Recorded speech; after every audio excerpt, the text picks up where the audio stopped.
नमस्कार. भारतीय संविधान जाणून घेण्यासाठी उपस्थित असलेल्या सर्वांचे मी पुन्हा एकदा ह्या YouTube मालिकेमध्ये स्वागत करते. आपल्या सर्वांनाच माहिती की भारतीय संविधानाचा प्रत्येक भाग आणि त्यातील अनुच्छेद आपण अभ्यासत आहोत आणि हा अभ्यास करता करता आपण भाग 17 संपवलेले आहेत आणि आज आपण भाग 18 ला सुरू करणार आहोत. तर चला लगेचच व्हिडिओला सुरुवात करू. भारतीय संविधानाचा भाग 18 जो आपल्याला सांगतो आणीबाणी संबंधी तरतुदी आणि ज्याचं विभाजन अनुच्छेद 352 तर ते 360 पर्यंत केलेलं आहे, ज्यामध्ये आपल्याला बघायला मिळतं आणीबाणीची उद्घोषणा, त्याचे परिणाम आणि ही आणीबाणी अंमलात असताना महसुलांच्या वाटपासंबंधीच्या तरतुदी लागू करणे, परचक्र व अंतर्गत अशांतता यापासून राज्याचे संरक्षण करणे, हे संघराज्याचे कर्तव्य, राज्यातील संविधानिक यंत्रणा बंद पडल्यास त्याबाबतच्या तरतुदी आणि वैधानिक अधिकारांचा वापर, आणीबाणीच्या काळातील तरतुदी निलंबित करण्याच्या बाबतच्या तरतुदी, आणीबाणीच्या कालावधीत भाग 3 अन्वय प्रदान केलेल्या हक्कांची बजावणी निलंबित करणे, आर्थिक आणीबाणी संबंधीच्या तरतुदी, असे बरेच मुद्दे आपल्याला या भाग 18 मध्ये अभ्यासायला मिळणार आहेत. तर भारतीय संविधानाचा भाग 18 जसं मी सांगितलं, ज्याच्यामध्ये आणीबाणी संबंधीच्या तरतुदी आपल्याला बघायला मिळणार आहेत आणि ज्याचं विभाजन 352 ते 360 मध्ये आणीबाणीच्या म्हणजे इमर्जन्सी मध्ये काय तरतुदी दिल्या आहेत याची माहिती आपल्याला या भागामध्ये बघायला मिळते. या तरतुदी केंद्र सरकारला कोणत्याही असामान्य परिस्थितीचा प्रभावीपणे सामना करण्यासाठी विशेष अधिकार देतं. मग याचे मुख्यतः 3 प्रकार पडतात, ज्यामध्ये राष्ट्रीय आणीबाणी ज्याचा अनुच्छेद 352 मध्ये आपल्याला बघायला मिळणार आहे, त्यानंतर राज्यातील आणीबाणी किंवा राष्ट्रपती राजवट जी अनुच्छेद 356 मध्ये समाविष्ट केलेली आहे, आणि आर्थिक आणीबाणी ज्याचं आपल्याला 360 मध्ये तरतूद बघायला मिळणार आहे. तर हे तिन्ही प्रकार कुठल्या प्रकारच्या आणीबाणीमध्ये उपयुक्त ठरतात याची माहिती आपण आता जाणून घेऊ. त्यामध्ये सर्वप्रथम राष्ट्रीय आणीबाणी, नॅशनल इमर्जन्सी, ज्याच्यामधलं पहिलं अनुच्छेद आहे 352, ज्यामध्ये विषय सांगतो आपल्याला आणीबाणीची उद्घोषणा म्हणजेच इमर्जन्सी अलर्ट. मग कोणत्या अलर्ट मध्ये ही आणीबाणीची घोषणा, राष्ट्रीय आणीबाणीची घोषणा होऊ शकते? तर युद्ध, बाह्य आक्रमण किंवा सशस्त्र बंड. पूर्वी अंतर्गत अशांतता होता, 44व्या घटना दुरुस्तीमध्ये नंतर तो बदलला. यामुळे भारताची किंवा त्याच्या भागाची सुरक्षा धोक्यात आल्यास राष्ट्रपती केंद्रीय मंत्रिमंडळाच्या लेखी शिफारसीनुसार राष्ट्रीय आणीबाणीची घोषणा करू शकतात. मग ही इमर्जन्सी हा जो अलर्ट आहे ते ह्या गोष्टींमुळे, जसं की युद्ध, बाह्य आक्रमण आणि सशस्त्र बंड या इतर कारणांमुळे ही आणीबाणीची घोषणा होऊ शकते.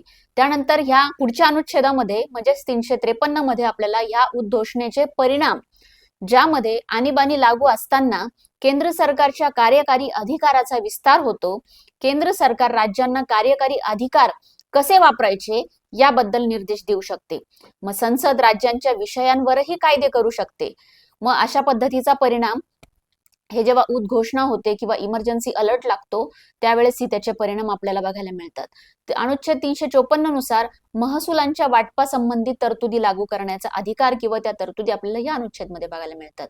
आणीबाणीच्या काळात महसुलाचे केंद्र आणि राज्यांमध्ये होणारे वाटप राष्ट्रपतींच्या आदेशानुसार बदलले जाऊ शकतात. म्हणजे ज्यावेळेस आणीबाणी लागू होते त्यावेळेस जे महसूल आहे किंवा राज्यामध्ये होणारे वाटपांचे वेगवेगळे ठिकाण आहेत, त्या राष्ट्रपतींच्या आदेशानुसार ते बदलले देखील जाऊ शकतात. अनुच्छेद 358 सांगता आपल्याला अनुच्छेद 19 चे निलंबन. आता हे निलंबन कसे? ज्यावेळेस आणीबाणी युद्ध किंवा बाह्य आक्रमणामुळे घोषित झाल्यास अनुच्छेद 19 ज्यामध्ये नागरिकांना मिळालेले 6 मूलभूत स्वातंत्र्य हक्क, त्यामध्ये जसं भाषण स्वातंत्र्य, हे जे हक्क आहेत ते आपोआप निलंबित होतात. तर अशा प्रकारची तरतूद आपल्याला अनुच्छेद 358 मध्ये बघायला मिळतात. अनुच्छेद 359 सांगतं मूलभूत हक्कांची बजावणी निलंबित करणे. आणीबाणी लागू असताना राष्ट्रपती आदेशानुसार अनुच्छेद 20 व 21 वगळता इतर मूलभूत हक्कांच्या भाग 3 मधील इतर जे भाग 3 मध्ये जे मूलभूत अधिकार दिलेले आहेत, ज्यामधलं अनुच्छेद 20 आणि 21 याला ग्राह्य न धरता म्हणजे याला वगळून इतर ज्या हक्क आहेत किंवा जे स्वातंत्र्याचे हक्क आहेत अंमलबजावणीसाठी न्यायालयात दाद मागण्याचा हक्क निलंबित करू शकतात. हक्क निलंबित होत नाही तर त्याची अंमलबजावणी स्थगित होते. मग अशा पद्धतीचं आपल्याला हे अनुच्छेद बघायला मिळतं. मग अनुच्छेद 359 क जे निरसित झालं आहे, जे रद्द झालं आहे, हे अनुच्छेद 1989 मध्ये रद्द करण्यात आली आहे. मग या संदर्भाची केस स्टडी किंवा एक उदाहरण बघूयात आपण, ज्यामध्ये 352, 358 आणि 359 हे अजून आपल्याला योग्य प्रकारे समजतील. त्यामधलं उदाहरण होतं 1975 मधील आणीबाणी, ज्यातली केस स्टडी होती एडीएम जबलपूर विरुद्ध शिवकांत शुक्ला. या केसमध्ये 1975च्या आणीबाणी दरम्यान न्यायालयाने असा निर्णय दिला की अनुच्छेद 359 अंतर्गत मूलभूत हक्कांची अंमलबजावणी निलंबित असताना नागरिक हेबियस कॉर्पस रिटद्वारे ही न्यायालयात दाद मागू शकत नाही. मात्र 44व्या घटना दुरुस्तीनंतर आणि पुढील निकालांमध्ये अनुच्छेद 20 आणि 21 कोणत्याही परिस्थितीत निलंबित करता येत नाही हे स्पष्ट झाले आहे. तर अशा पद्धतीच्या केस स्टडीवरनं आपल्याला समजू शकतं की राष्ट्रीय आणीबाणी लागल्यानंतर कुठले अधिकार हे आपले राहतात आणि कुठले अधिकार आपले निलंबित केले जातात किंवा ते आपल्याला भेटत नाही. तर अशा पद्धतीचं राष्ट्रीय आणीबाणी सांगणारं हे अनुच्छेद होते. त्यातला दुसरा प्रकार म्हणजे राज्यातील आणीबाणी किंवा राष्ट्रपती लागवट, प्रेसिडेंट्स रूल, ज्याचं विभाजन आपल्याला 355, 356, 357 या भागांमध्ये बघायला मिळतं. त्यातलं अनुच्छेद 355 सांगतं परचक्र व अंतर्गत अशांतता यापासून राज्याचे संरक्षण करणे हे संघराज्याचे कर्तव्य आहे.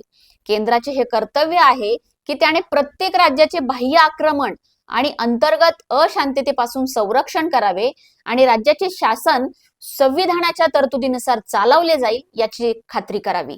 म्हणजे परराष्ट्र किंवा अंतर्गत अशांतता पसरली असेल तर संघराज्याचे किंवा केंद्राचे हे कर्तव्य आहे की त्यांनी संविधानाच्या तरतुदीनुसार इथलं शासन चालवावं याची खात्री करून घ्यावी. यासाठीचं हे अनुच्छेद 355. अनुच्छेद 356 सांगतं राज्यातील संविधानिक यंत्रणा बंद पडल्यास त्याबाबत तरतुदी जर राष्ट्रपतींना राज्यपालाच्या अहवालावरून किंवा अन्यथा खात्री पटली की राज्याचे शासन संविधानाच्या तरतुदीनुसार चालवता येत नाही तर ते राष्ट्रपती लागवट म्हणजे प्रेसिडेंट्स रूल घोषित करू शकतात.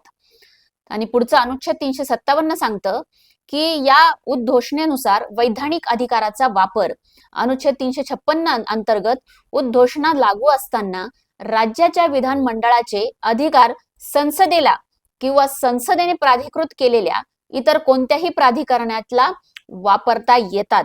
अशा प्रकारचे अधिकार आपल्याला ह्या 357 मध्ये बघता येतात. याबाबतचे उदाहरण देखील आहे. महाराष्ट्रात 1980, 2014 आणि 2019 मध्ये राष्ट्रपती राजवट लागू करण्यात आली होती. यावर आधारित केस स्टडी देखील आहे, ती म्हणजे SR बोमय्या विरुद्ध युनियन ऑफ इंडिया, जी 1994 मधली हा खटला होता.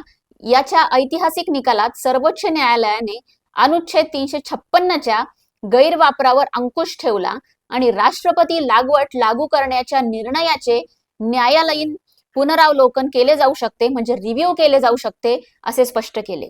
तर अशा पद्धतीचे राज्याची आणीबाणी किंवा राष्ट्रपती राजवट लागू झाल्यानंतरच्या तरतुदी आपल्याला ह्या अनुच्छेदांमध्ये बघायला मिळाले. तर आणीबाणी मधला पुढचा प्रकार म्हणजे आर्थिक आणीबाणी, फायनान्शियल इमर्जन्सी, ज्यामध्ये आपल्याला अनुच्छेद 360 सांगतं की त्याबाबतच्या तरतुदी काय आहे.